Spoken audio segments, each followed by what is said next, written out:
L'Afrique, sous perfusion de la Banque mondiale et du Fonds monétaire international, croule sous le poids de sa dette extérieure et demeure le continent de la grande pauvreté et des inégalités. Tant qu'on sera dans cette emprise de la dette, tant qu'on sera dans cette domination de la dette, tant qu'on sera, je dirais même, dans cet esclavage de la dette, c'est comme ça qu'ils ne s'occupent pas du social, de la santé, de l'éducation. Mais vous vous imaginez, on doit sacrifier des enfants congolais qui doivent mourir, qui ne doivent pas étudier, et pour payer la dette. Et la communauté internationale parle de la générosité. Maintenant, on parle de l'annulation de la dette comme générosité en confisquant les ressources du pays. La dette sert à maintenir à genoux ces pays détenteurs des matières premières, de les maintenir à genoux. Elle sert à contrôler politiquement, économiquement les pays de l'hémisphère sud.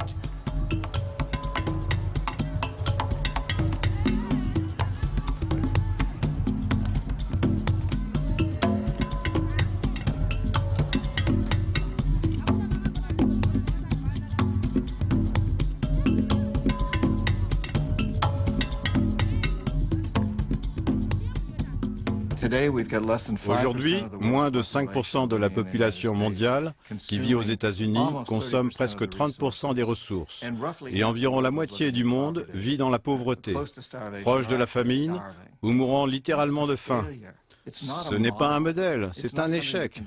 Ce n'est pas quelque chose que nous pouvons reproduire en Afrique, en Inde ou en Amérique latine. Donc c'est un système qui a échoué, nous le savons. Des institutions comme la Banque mondiale et le Fonds monétaire international jouent un rôle absolument clé dans toute l'histoire de la crise de la dette. En fait, ces deux institutions-là, créées en 1944, ont commencé à prêter massivement aux pays en développement dans les années 60. Elles avaient commencé dans les années 50, mais vraiment, l'explosion des prêts, c'est les années 60. La fonction du FMI et de la Banque mondiale ont changé radicalement.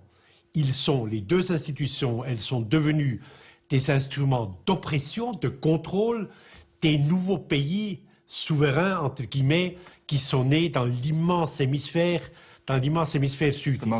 La façon la plus typique pour un assassin financier de travailler était de repérer un pays qui avait des ressources ou des entreprises fort convoitées, comme du pétrole par exemple, et ensuite d'octroyer un important prêt par l'intermédiaire de la Banque mondiale ou l'une de ses filiales. Mais l'argent n'allait pas vraiment à ce pays. Au lieu de ça, il revenait à nos propres sociétés. Inga, en République démocratique du Congo, est le plus puissant barrage d'Afrique. C'est aussi un des exemples les plus démonstratifs de ce système. Depuis sa mise en route, les pannes se succèdent.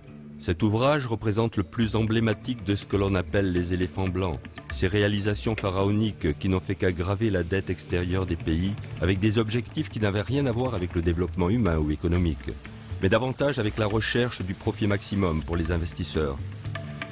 Reste aujourd'hui au peuple congolais à régler la facture d'une centrale qui n'a pas été conçue pour lui, mais bien pour fournir de l'énergie aux mines du Katanga à 2000 km de là. Ce qui me révolte, c'est cette complicité des multinationales, c'est cette complicité de certains pays et hommes d'affaires, et même les hommes de sciences, qui nous ont proposé une grosse machine pareille, mais aujourd'hui, nous arrivons dans une situation où pratiquement nous devons payer la dette sans pour autant que nous puissions avoir de l'électricité. Mais le grand problème, nous nous demandons, lorsque nous avons des institutions financières comme la Banque mondiale, le Fonds monétaire international, quand on faisait les débats, quand on faisait ces débats sur la construction du barrage, ces institutions savaient que nous n'allions pas utiliser toute l'électricité. Mais ils nous ont fait construire ce barrage parce que c'était en faveur des grandes multinationales. Aujourd'hui, c'est le peuple congolais, le petit peuple, qui paye. Donc pour moi, c'est une dette odieuse et en fait, c'est une dette normalement qu'on devait répudier, c'est clair. Et on devait même demander des dédommagements à toutes ces entreprises-là qui nous ont apporté du matériel qui n'ont pas fonctionné. Inga est un exemple de quelque chose qui n'a pas fonctionné. Mais c'est aussi un exemple d'un investissement qui peut marcher. Vous avez mentionné Inga 3 ou 4. Notre intérêt est de voir que les investissements existants dans Inga sont effectivement utilisés pour produire de l'électricité pour le peuple de la RDC. Et peut-être que dans un avenir lointain, Inga pourra aussi fournir de l'électricité ailleurs, mais nous n'en sommes pas encore là. Maintenant, la priorité est de mettre Inga en route. L'idée était de relier le barrage Inga à l'industrie du Katanga et donc de faire passer le courant par une ligne à haute tension qui survolait presque la totalité du pays. Donc on pouvait à tout moment punir le Katanga en coupant l'interrupteur dans le Bas-Congo. Nous voulons l'électricité dans notre village, puisque ce courant, ça nous appartient. Et il y a d'autres pays étrangers, ils ont sollicité dans notre courant. Et nous-mêmes, les possesseurs du courant, comment être dans l'obscurité? La réponse, c'est que l'Angola, l'Afrique du Sud, la Namibie, le Botswana vont payer les autorités avec des devises, alors que les gens du Bas-Congo, ils présentent moins d'intérêt. Dans cette commune, comme dans toutes les autres communes, la grande difficulté, c'est cette fourniture en énergie électrique. Et comme le barrage, il a aussi ses problèmes, il ne peut pas fournir l'électricité dans toute la République, et plus particulièrement la capitale Kinshasa, qui connaît des très grands problèmes en fourniture d'énergie électrique. Et comme on peut le constater, on trouve des poteaux en bois, tels qu'ils sont là, et des fils qui traversent littéralement les toitures de maisons. Et avec cette situation, on risque de connaître des problèmes d'électrocution et voire même d'incendie des maisons.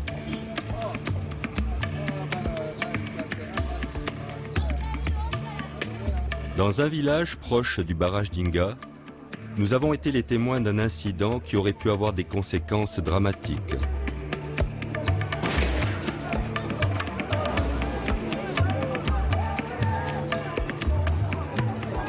Tout le monde le sait, l'électricité c'est un facteur de développement. Quand on n'a pas de route, il faut les avoir. Mais l'électricité, on peut transformer les produits agricoles. On peut les conserver, on peut les conditionner avec de l'électricité. Mais aujourd'hui, qu'est-ce qu'on fait? Les produits périssent. Avec l'électricité, si on doit l'utiliser, on peut encore conserver nos forêts. Aujourd'hui, on détruit la forêt pour avoir de la braise, pour avoir du bois. Et donc, on perd doublement. On s'est endetté, la dette a des conséquences. Maintenant, encore, la forêt est en train d'être détruite. À la place où on pouvait utiliser l'électricité, on est en train de détruire la forêt. Les forêts du bassin du Congo couvrent plus de 172 millions d'hectares. Dans un contexte généralisé de corruption et de mauvaise gouvernance, malgré un moratoire et un code forestier imposé en 2002 par la Banque mondiale, les tentatives pour réformer la filière du bois n'ont toujours pas abouti en République démocratique du Congo et mettent en péril ce deuxième poumon de la planète.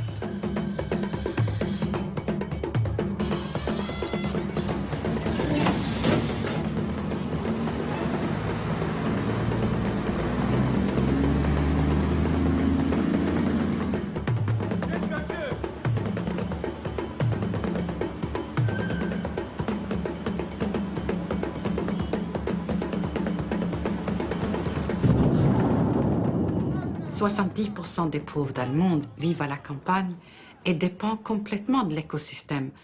Ça les nourrit, ça les loge, ça les soigne. Et lorsque la Banque mondiale finance des projets qui détruisent l'écosystème, ça veut dire qu'ils nuisent à la qualité de vie et même à la subsistance et la survie des populations locales. Sans la moindre autorisation, nous décidons d'aller tenter notre chance à la scierie de Maluku. Menaçant de faire appel à l'intervention d'un ministre, nous finirons par nous faire ouvrir les portes de cette immense usine fantôme. Cette usine a été construite pour pouvoir utiliser, consommer le courant, l'électricité d'Inga. Et pourtant, cette usine, quand on la construisait, on savait bien que le matériel, comment il faut appeler, la matière première qu'on allait utiliser, c'était de la ferraille, donc de fer rouillé qu'on allait ramasser en Europe. Ce qui était inadmissible quand on sait la potentialité dont dispose le pays par rapport aux minerais. On a effectivement une situation absurde. On sort du sous-sol, notamment du Katanga, des minerais, qu'on va exporter à 8000 km de là pour en faire de la fonte. On en fait ensuite de l'acier dans les pays du Nord. On en fait des véhicules ou des machines. Et quand ces véhicules ou ces machines sont au rebut, on les compacte et on les met dans un bateau qui va jusqu'à Matadi au Congo, qui remonte le fleuve, cette mitraille, et puis on le met dans des fours pour les faire fondre et pour avoir de l'acier qu'on va épurer. Donc c'est complètement absurde. Donc Maluku n'a jamais fonctionné. N'a jamais fonctionné. C'est de l'argent, c'était de l'argent jeté, c'était un gaspillage, mais pas un gaspillage pour le multinational, parce que les multinationales ont gagné.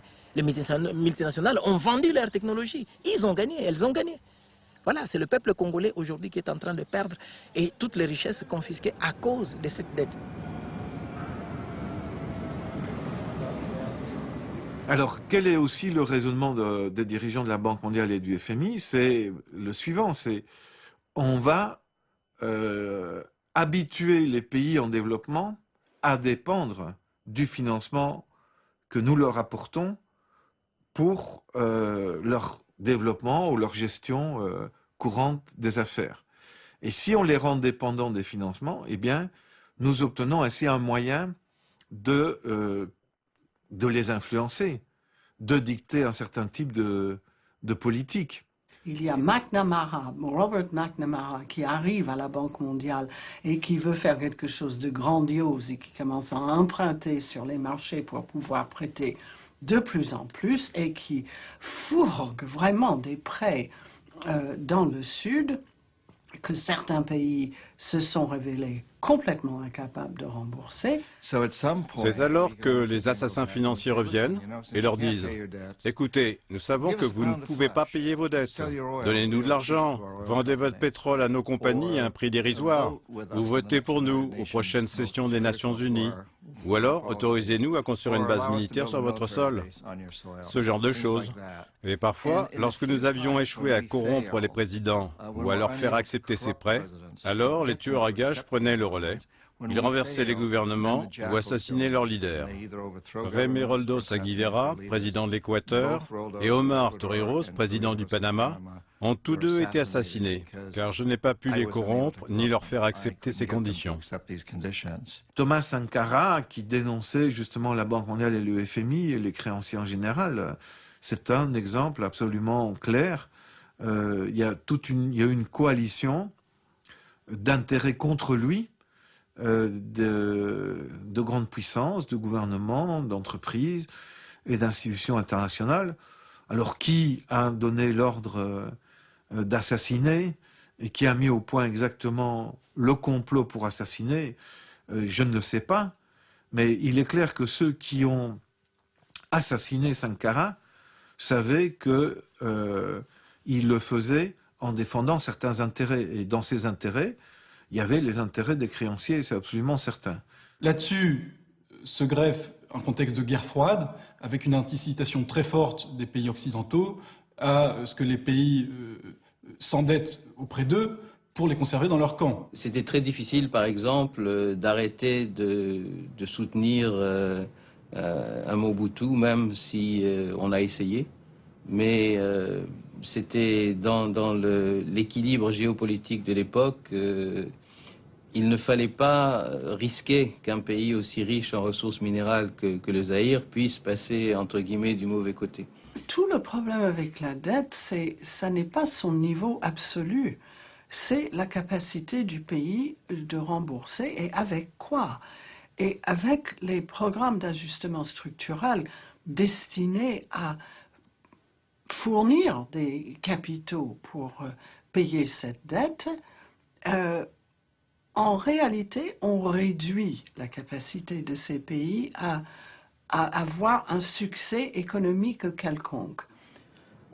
L'ajustement structurel, c'est quoi? C'était vraiment la prise de conscience du fait que ces pays s'étaient mis dans une impasse complète. C'est-à-dire que ces pays avaient des dettes et avaient une incapacité à continuer à fonctionner qui a fait que il fallait faire des choses assez drastiques et assez radicales. Le diagnostic avec les ajustements structurels était le suivant. Vos économies accusent des déficits.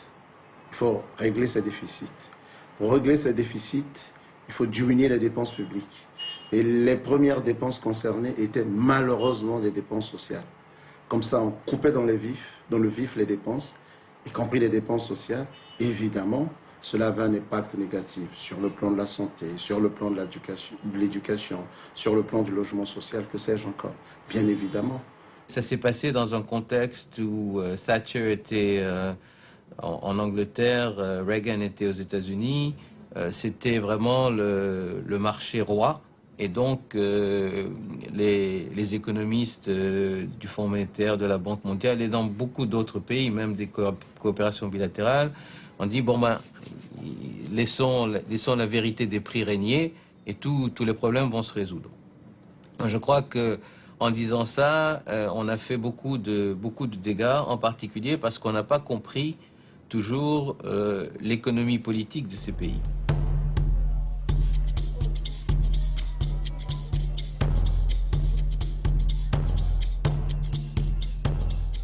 Une fois qu'on a imposé les ajustements structurels par les créanciers, la Banque mondiale et le FMI, on a commencé à vivre l'enfer sur Terre, ici à Brazzaville. Donc, enfer parce qu'on va à l'hôpital, tout est devenu payant, la consultation, donc voir le docteur pour dire que je suis malade, il faut payer, plus de seringues, plus d'alcool, plus de coton, voilà, et c'est l'enfer quoi. Et facilement les gens meurent par les maladies curables. Un peuple mal soigné, qui n'a pas accès à la santé, on ne peut pas faire le développement avec un peuple malade, avec une population malade. On le verra. Mais non, on ne peut pas faire le développement dans ces conditions-là. Donc voilà un peu la situation. Parfois, ça vous rend malade, ça vous révolte. Ça vous révolte parce que c'est insupportable, c'est inadmissible. Et c'est ça l'injustice dans le monde. Mais la dette du Congo, 14 milliards de dollars, qu'est-ce que ça représente? Le total de la dette des pays en public, des pays en développement, est de l'ordre de 1350 milliards de dollars. Et la dette extérieure, publique et privée des États-Unis, c'est 13 000 milliards, c'est-à-dire 10 fois plus. Faut-il continuer à payer des millions de dollars? Et le président de la République l'a dit, le gouvernement l'a dit, c'est 50 millions de dollars chaque mois pour le service de la dette. Mais qu'est-ce qui est consacré à la santé et à l'éducation pendant ces mois-là? Zéro. À l'école primaire, cet enseignant impayé, sous-payé et mal payé. L'enseignante vient à l'école avec des petits biscuits là qu'il donne à crédit aux enfants. Donc déjà à partir de la première année, on apprend à l'enfant de savoir s'endetter. Donc on donne à l'enfant et puis après 3 jours, l'enfant devrait demander l'argent à ses parents pour venir honorer sa dette. Dépasser, veut dire, c'est comme les institutions internationales. Dépasser les délais, alors l'enfant est obligé de doubler les prix. De doubler les prix. Ce qui fait que parfois l'enfant commence à avoir peur de venir à l'école. Et aujourd'hui, avec le système de prise en charge des enseignants par les parents, on chasse l'enfant qui ne paye pas. Alors, parfois, ces politiques économiques ont été conduites pour des raisons d'ajustement budgétaire. On ne pouvait plus financer un certain nombre de services publics, et donc on a été chercher des façons de les financer à travers des privatisations. Mais les gens qui ont mis la main sur les privatisations, c'était soit des gens qui venaient de l'extérieur, soit des gens bien connectés à l'intérieur, et ça n'a pas vraiment eu des résultats positifs pour les gens qui étaient en bas de l'échelle sociale. Des exemples pour la politique absolument meurtrière du FMI, de la privatisation imposée, par exemple, c'est le Niger. Privatisation forcée de l'Office national des transports, eh bien, les entrepreneurs privés qui ont pris la suite de l'Office national fonctionnent selon le principe des entreprises privées, ce qui est tout à fait normal, et n'envoient jamais un camion sur des pistes, ce qui fait qu'en période de disette qui est périodique au Niger, eh bien, des gens meurent parce que l'aide n'arrive pas. L'aide n'arrive pas à cause de la privatisation. Le Fonds monétaire s'est installé à appliquer le premier programme d'ajustement structurel au Congo en 1976. 1976, jusqu'aujourd'hui, le Fonds monétaire international est là et le Congo ne décolle pas. Mais je le dis toujours, c'est comme un malade qui va chez le médecin, le pharmacien, tous sont là, les laborantins. On fait des examens, on prescrit le médicament et le malade reste éternellement malade. Mais non, le médecin devait démissionner en fait. Et c'est ça. Quel est le rôle du Fonds monétaire international? si le Fonds monétaire international n'arrive pas à prévenir les crises? Quel est le rôle de la Banque mondiale, cette banque qui est censée faire le développement?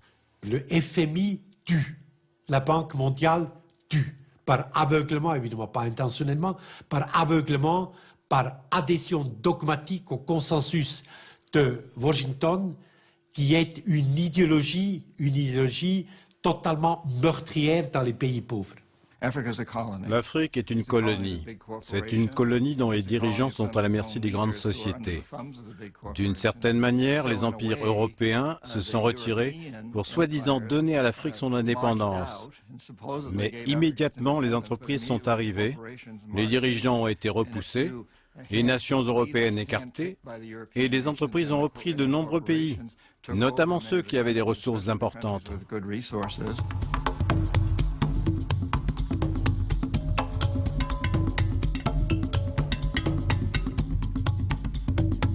Le fait que depuis 30 ans, toutes les économies africaines, mais aussi latino-américaines, ont été orientées vers le remboursement de cette dette, ça a complètement déstructuré les économies. C'est-à-dire qu'on a spécialisé notamment les agricultures. Les agricultures, c'est 80% de l'emploi dans des pays comme le Mali. On les a spécialisées vers des produits d'exportation, vers le coton, vers le cacao, etc., dans les pays d'Afrique occidentale.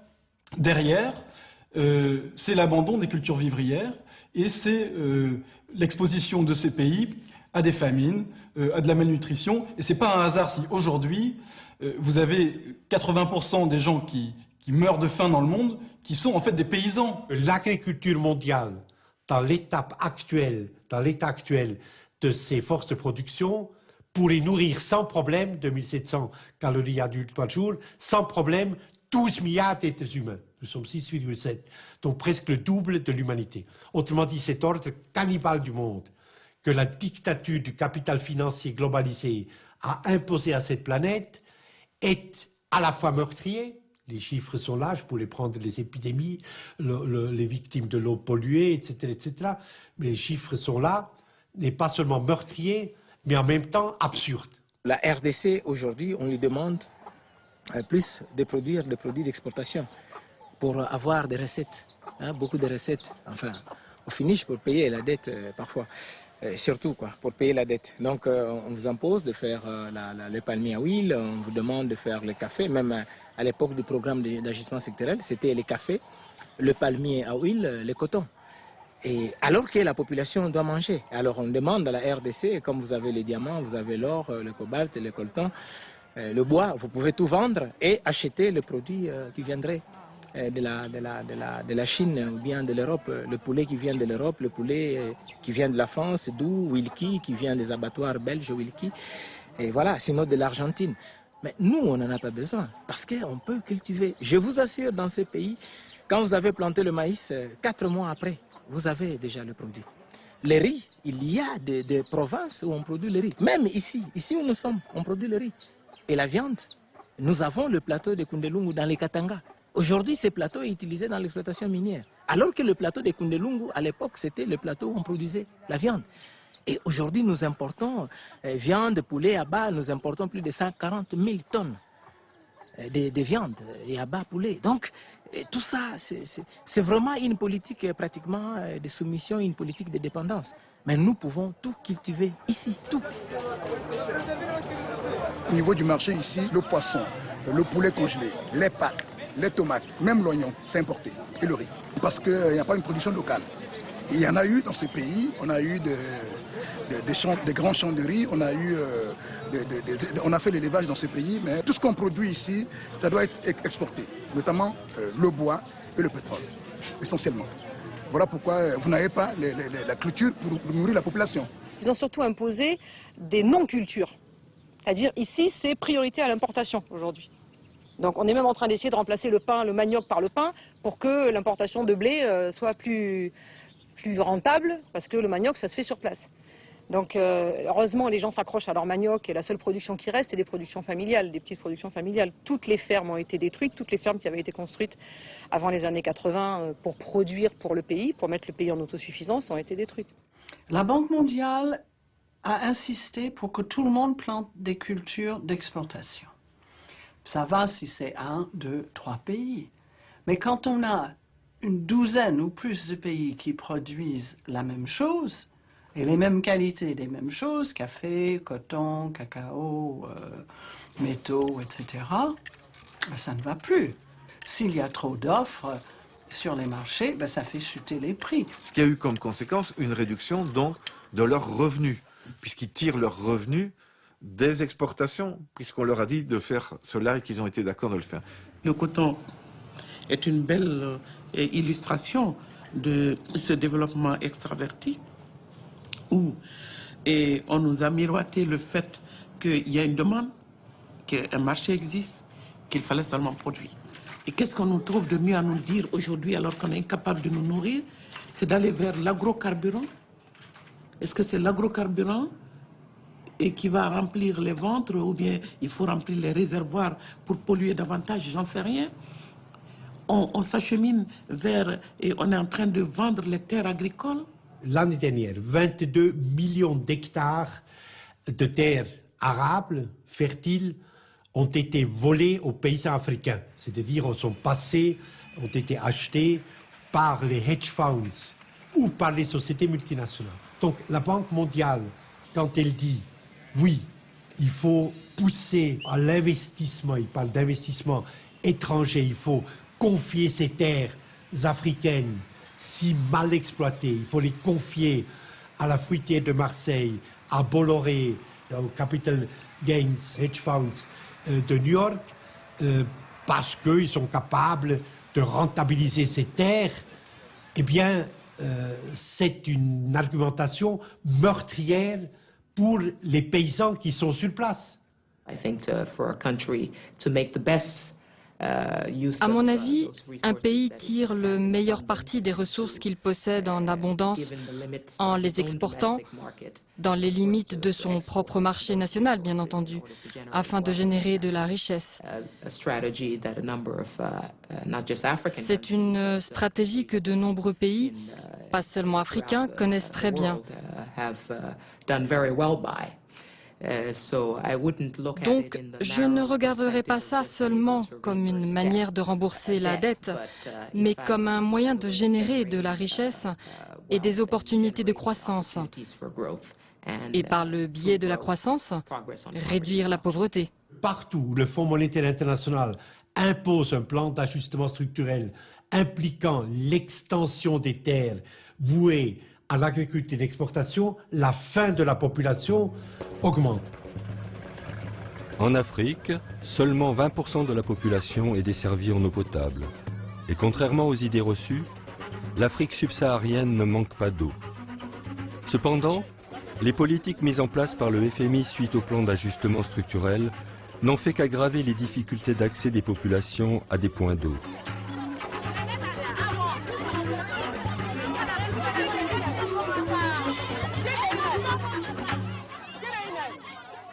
L'accès des populations à l'eau potable dans cette commune est un problème qui se pose avec acuité. Et c'est les programmes d'ajustement structurel justement donc qui ont fait cela, parce que l'État a réduit considérablement le budget par rapport donc au secteur de l'eau et n'a pas donné donc les ressources économiques, sinon financières, donc pour réaliser des points d'eau ou améliorer les points d'eau existants. Pour ce qui concerne l'eau, il y a des choses affreuses. Moi, quand je remplis mon seau d'eau, puisque inutile d'espérer que ça coule au robinet, ça coule au robinet quelques heures la nuit, pas toutes les nuits. Et parfois, on peut faire 4, 5, 6 jours sans que l'eau coule du tout. Donc, chacun prend ses bidons, va chercher un endroit où il y a des puits, où on peut avoir de l'eau. Ceux qui n'ont pas de moyens, qui ne peuvent pas payer au puits, vont au fleuve, et puis se débrouillent avec ça.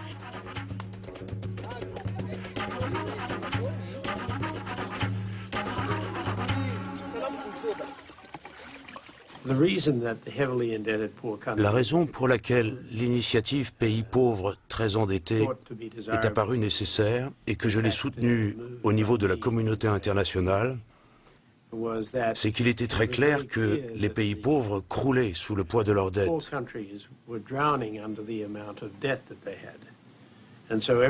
Chaque année, Ils empruntaient de l'argent et ils utilisaient cette somme pour rembourser leurs prêts. Et au bout du compte, il ne leur restait plus rien. L'initiative de désendettement des pays africains, HIPC en anglais, PPTE en français, était une initiative absolument cruciale.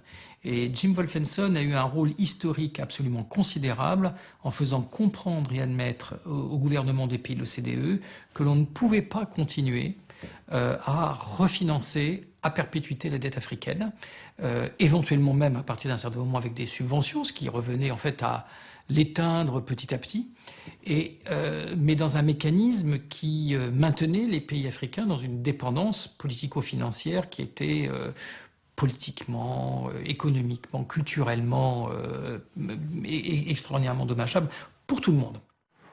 On a mis en place un autre processus de réforme qui, cette fois-ci, au lieu de bloquer la croissance, comme ça a souvent été le cas avec les programmes d'ajustement structurel, mais c'est un processus qui plutôt encourage la croissance. Il commence par vous dire, vous faites un document de stratégie de réduction de la pauvreté qui met l'accent sur le social. Ce n'était pas forcément le cas avec les programmes d'ajustement structurel. C'est un ensemble de réformes, mais en tenant compte des aspects sociaux, ce qui paraît largement au-dessus des programmes d'ajustement structurel. Je vous passe les détails et les difficultés qu'il a fallu pour mettre en place quelque chose qui était tout à fait novateur à l'époque. Mais les résultats dans les pays qui ont déjà profité de cet allègement de la dette, on a vu avec satisfaction que ces ressources étaient réaffectées en grande partie à des activités de développement humain. Alors on se dit, à ce moment-là, l'ardoise est effacée. Hélas. Non, si vous regardez ce que l'on devait en 2000, c'est-à-dire juste après la mise en place de cette nouvelle, soi-disant, politique d'effacement de la dette et les années d'ajustement, et puis en 2006, après toutes ces années et après quelques mesures d'annulation, vous constatez que la dette pour les plus pauvres a été réduite de 1,4%. Alors je dis, de qui se moque-t-on? Donc on a eu une espèce de prise en étau des économies des pays en développement, où on leur dit à la fois, on vous a allégé la dette, donc n'allez pas vous réendetter, et de l'autre, on n'a plus d'argent dans nos caisses, donc débrouillez-vous avec le peu d'argent que vous avez. Les conditions qui entourent l'annulation de la dette. Je m'en fous quand on dit on annule la dette, vous aurez maintenant la santé, l'éducation. Mais comment on en aura lorsque, pour annuler la dette, on vous fait un code forestier, un code minier, un code d'investissement qui ne vous permettent plus d'être souverain dans vos ressources naturelles, avec vos ressources naturelles. On le voit. Combien il y a de pillages de minerais, de la forêt, la destruction de l'environnement, la confiscation même de certaines entreprises publiques. Une confiscation, je dirais. Mais alors, comment le gouvernement aura maintenant des recettes pour s'occuper du social, même si on annulait la dette? Donc c'est vraiment une mascarade quand on parle de la réduction de la pauvreté, de programmes de la Banque mondiale.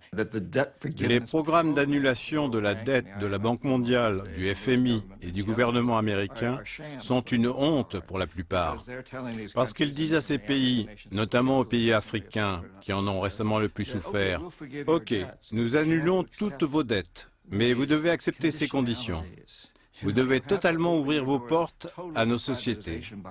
Vous devez vendre tous vos biens à nos entreprises, vos services publics, votre eau, vos compagnies de téléphone, vos écoles, vos prisons.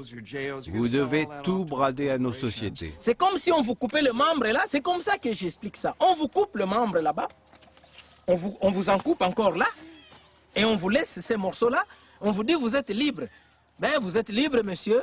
Donc on a lutté contre la pauvreté, mais quand tu poses la question, mais comment je vais manger puisque je n'ai plus de bras, comment je vais marcher, on dit non, non, non, on viendra avec la cuillère, on vous fera manger. Et c'est ça la liberté. L'initiative dite des pays pauvres très endettés permet aux États qui ont respecté les préconisations du FMI d'obtenir l'annulation d'une partie de leurs dettes, ce qui devrait logiquement leur donner une bouffée d'oxygène sur le plan budgétaire. En réalité, elle ne fait qu'ouvrir une brèche dans laquelle viennent s'engouffrer de nouveaux acteurs financiers qui s'autorisent des spéculations outrancières et que l'on a surnommées les fonds vautours.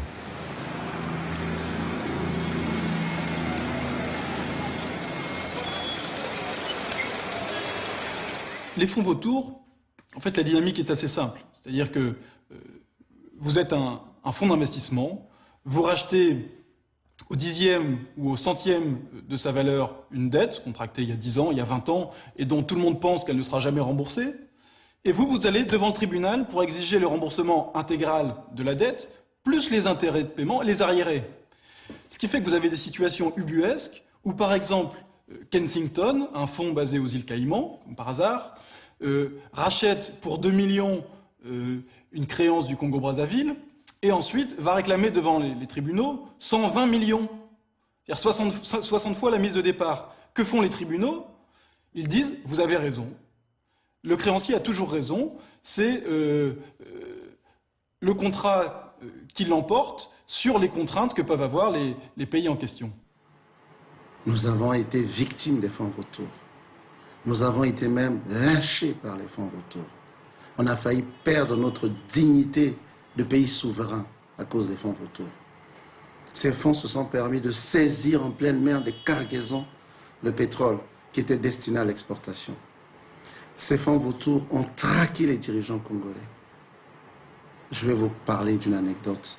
Mon prédécesseur à ce poste, arrivé à Washington pour les assemblées annuelles du FMI et la Banque mondiale, a vu un monsieur lui apporter un mandat d'amener pour qu'il se retrouve en prison aux États-Unis, venu officiellement pour prendre part aux assemblées générales du FMI et la Banque mondiale. Ce monsieur venait au nom des fonds vautours. Quel cauchemar avons-nous vécu. Nous avons frappé au principal port du monde pour demander cette fois-ci de l'aide pour résoudre ce problème, combien accablant pour nous. Elle n'est pas arrivée. Nous avons pris les choses en main. Nous sommes assis avec ces gens. Nous avons discuté. Aujourd'hui, oui, on respire. Nous sommes débarrassés de ces gens. Mais c'est vrai, c'est un mal. Et si j'avais un conseil à donner, encore que je suis peut-être mal placé pour prodiguer des conseils, chaque pays devrait éviter d'avoir affaire à ces gens. Et surtout, bien maîtriser sa dette, de sorte qu'elle ne se retrouve pas sur les seconds marchés, rachetée par des fonds vautours qui viennent faire du beurre sur le dos des États dits faibles. Mais le paradoxe est aussi que c'est grâce à ce fonds vautour que nous avons découvert pour Congo-Brazzaville notamment les comptes secrets offshore de Nguesso. La question d'acheter et de vendre des dettes est une pratique établie dans les marchés d'affaires. Parfois, ça peut marcher. Par exemple, une dette qui ne vaudrait rien peut être revendue à un prix au-dessous de sa valeur.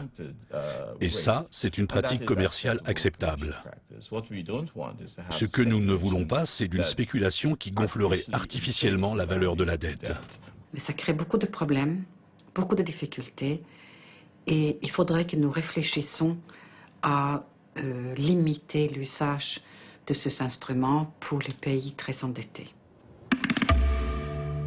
L'État malien se trouve dans une situation intenable depuis l'adoption du nouveau code minier imposé par la Banque mondiale. Le pays qui était auparavant propriétaire de ses richesses n'est plus désormais qu'un actionnaire minoritaire. La mine de Sadiola est un bel exemple de hold-up organisé sur l'or du pays. Malgré des mois de tractation, l'autorisation de visiter le site nous sera toujours refusée. De lourdes présomptions pèsent sur cette mine qui contaminerait la région avec le cyanure et l'arsenic utilisés dans le traitement du métal précieux. Ici, personne ne se risque de parler à visage découvert sous peine de perdre son travail.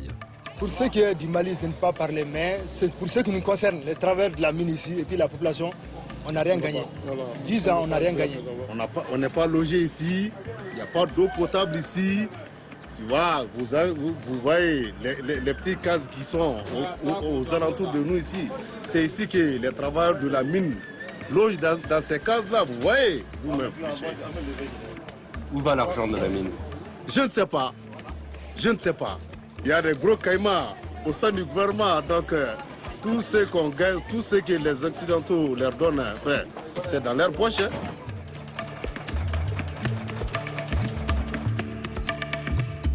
Le maire de Sadiola, employé de la CEMOS, société d'exploitation de la mine, ne nous permettra pas de filmer dans son village malgré nos autorisations ministérielles.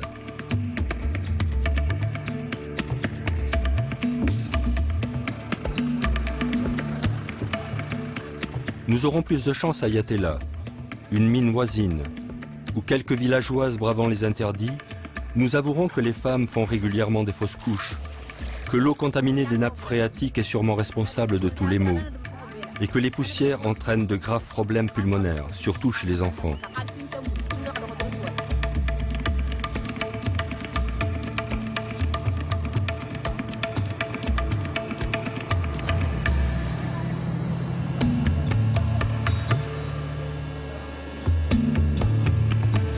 Aujourd'hui, où on parle de pillage des ressources du Congo, parce que la Banque mondiale, dans son programme PPTI, a initié la réforme, ces différentes réformes, notamment le code forestier, le code minier. On a livré comment on appelle ça, des permis d'exploitation minière. La Banque mondiale était là, a des experts pour aider le Congo. Et dans toutes ces autorisations d'exploitation minière, pratiquement toutes les autorisations devaient être revues. Parce que c'était un pillage systématique des ressources du Congo. Et la Banque mondiale voyait. Alors on nous dit la Banque mondiale, c'est une banque de développement. Non, c'est une banque de sous-développement. Il faut le dire, c'est clair. L'outsider, le grand outsider, c'est la Chine. La Chine a 2500 milliards de dollars de réserves de change. Et la Chine est en train d'arriver en Afrique, en Amérique latine, et dans d'autres pays d'Asie, avec des montants extrêmement élevés de nouveaux prêts. La Chine s'est engagée à réaliser 6 milliards d'euros de travaux en République démocratique du Congo, destinés au développement d'infrastructures routières, d'écoles, d'hôpitaux, ainsi qu'à la relance du secteur minier. En contrepartie, les Chinois auront accès à 6,5 millions de tonnes de cuivre raffiné, 2000 tonnes de cobalt et 372 tonnes d'or. Cet accord de troc minerai contre travaux a surpris les pays occidentaux, et plus particulièrement le FMI et la Banque mondiale, qui étaient sur le point d'annuler la dette de la République démocratique du Congo. Ces deux institutions ont alors mis comme préalable que ce contrat soit revu à la baisse.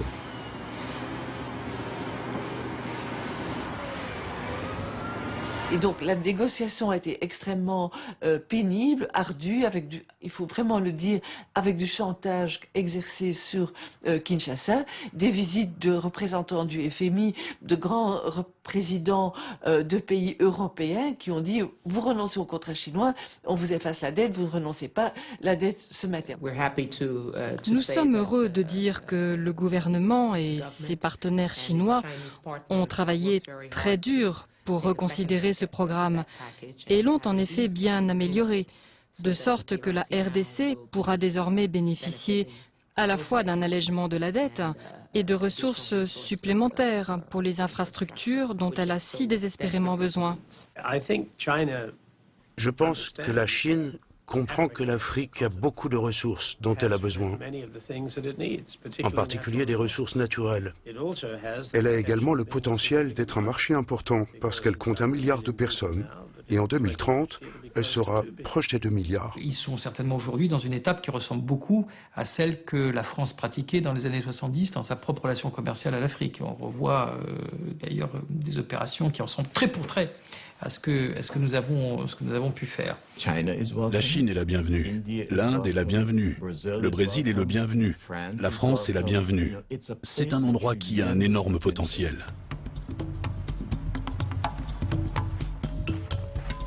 Mon expérience est que, avant mon arrivée à la banque, le mot corruption n'avait jamais été prononcé par le président de la banque. On n'en avait jamais discuté au conseil d'administration.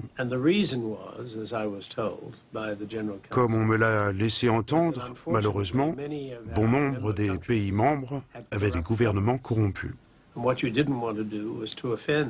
Et ce que l'on ne voulait surtout pas faire, c'était offenser les dirigeants de ces pays. Et d'ailleurs, certains étaient de grands pays. Et j'ai décidé qu'il m'était égal que ces pays soient ou non corrompus. Mais je n'allais pas diriger une institution qui donnerait sciemment de l'argent à des gouvernements corrompus. Je pense que c'est pas un hasard qu'on ait vraiment commencé à parler de corruption après l'effondrement de l'Union soviétique. Parce qu'à ce moment-là, on pouvait vraiment parler de ce genre de choses sans risquer un basculement du mauvais côté. Je pense que nos normes morales ont changé. Mais je peux vous dire que cela ne fut pas facile. Tous les pays, même aujourd'hui, ne considèrent pas cette mesure comme étant constructive.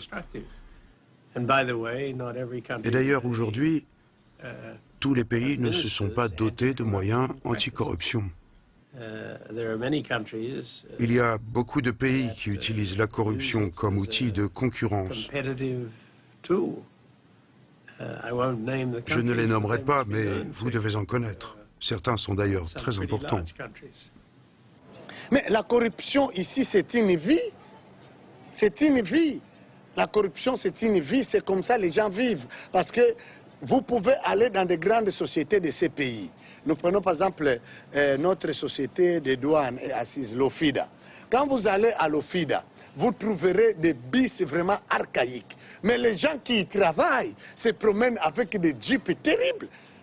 Vous verrez les gens qui travaillent à l'OFIDA avoir des maisons là terribles. Ces gens-là construisent des gratte-ciel. Mais l'OFIDA reste avec des tôles trouées. Mais où ils trouvent ce qu'ils gagnent? Où ils trouvent ça? Parce qu'ils ne sont que à l'OFIDA, ils travaillent. La corruption règne. La corruption règne en maîtresse ici. Tout se passe comme si la lutte contre la corruption, elle marche pour la petite corruption, elle marche, disons, jusqu'au niveau du directeur des douanes, par là. Mais dès que vous atteignez les gouvernants, le chef d'État, le Premier ministre, les ministres, ça ne marche plus. Les enquêtes sont arrêtées et on ne tolère pas qu'on empêche l'enrichissement personnel, le financement politique et l'enrichissement des amis. Et je prétends que cela est vrai, pas simplement en Afrique, mais aussi en Europe.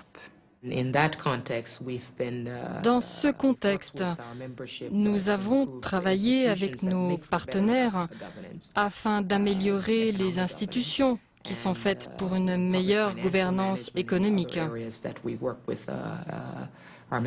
Dans la gestion des finances publiques et dans d'autres domaines, il y a eu des progrès considérables en termes de gouvernance et de réduction de la corruption dans un certain nombre de pays. Quand on traite les gens de corrompus, nous ne sommes pas là pour les dédouaner, ils sont corrompus, Mais la vérité est que cette corruption a été soutenue par les grandes puissances à l'époque de la guerre froide. Bon, même maintenant, c'est le même cas. Aucun dirigeant africain ne garde son argent chez lui, hein. Pas au Congo ou en Côte d'Ivoire ou à Brazzaville. Hein. C'est de l'argent qu'ils gardent toujours en Suisse, en Espagne, aux États-Unis. Bon, c'est vrai en Afrique du Sud aussi, au Maroc. Hein. C'est pas seulement en Europe. Donc, voilà.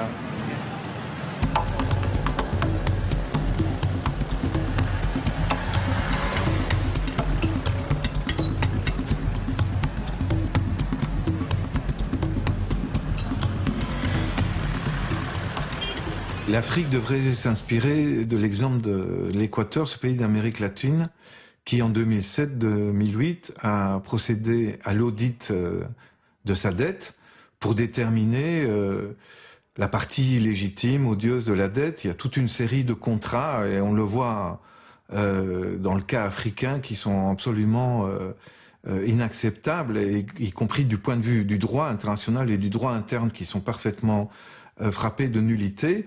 Et donc l'audit, ça sert à identifier ce qui ne doit pas être payé, et sur la base d'un audit, ce qu'a fait le gouvernement équatorien, c'est décider de ne plus payer les parties illégitimes.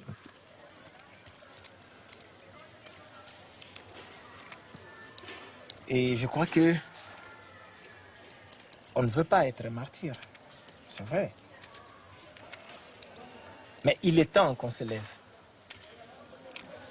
Il est temps qu'on se lève et que les Congolais comprennent qu'ils ne doivent pas être comme je suis assise sur une mine d'or, je suis sur le diamant, je suis sur le bois, sur le coltan, je suis sur l'énergie électrique comme le site d'Inga, et après on n'a pas d'électricité. Je suis à côté du palmier à huile, et après on importe l'huile de palme. Et je suis dans un pays où il y a eu des leaders dont on a parlé, Simon Kimbangu, Kimpavita, Lumumba. Mais voilà, le peuple se désengage aujourd'hui. Et ça...